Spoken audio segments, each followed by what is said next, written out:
Thunderbolts ভ্যালেন্টিনাকে ধরার চেষ্টা করতে থাকে, কিন্তু ভ্যালেন্টিনা একটি প্রেস কনফারেন্স ডাকে এবং থান্ডারবোল্টসকে নিউ অ্যাভেঞ্জার্স হিসেবে ঘোষণা করে। জনগণ নতুন নায়কদের দিয়ে উল্লাস করে জনগণ নতুন নায়কদের নিয়ে উল্লাস করে। পোস্ট ক্রেডিট সিনে দেখা যায় 14 মাস পরে নিউ অ্যাভেঞ্জাররা মিশ্র জন অভ্যর্থনা পেয়েছে।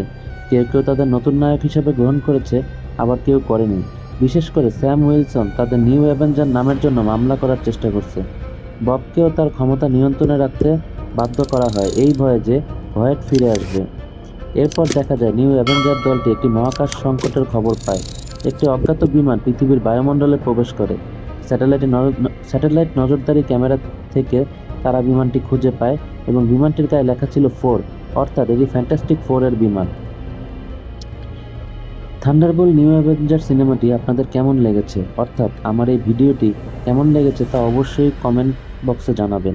যদি ভিডিওটি ভালো লাগে তাহলে লাইক করতে পারেন, চাইলে চ্যানেলটি সাবস্ক্রাইব করে নিতে পারেন এবং আমাকে সোশ্যাল মিডিয়ায় ফলো করতে পারেন।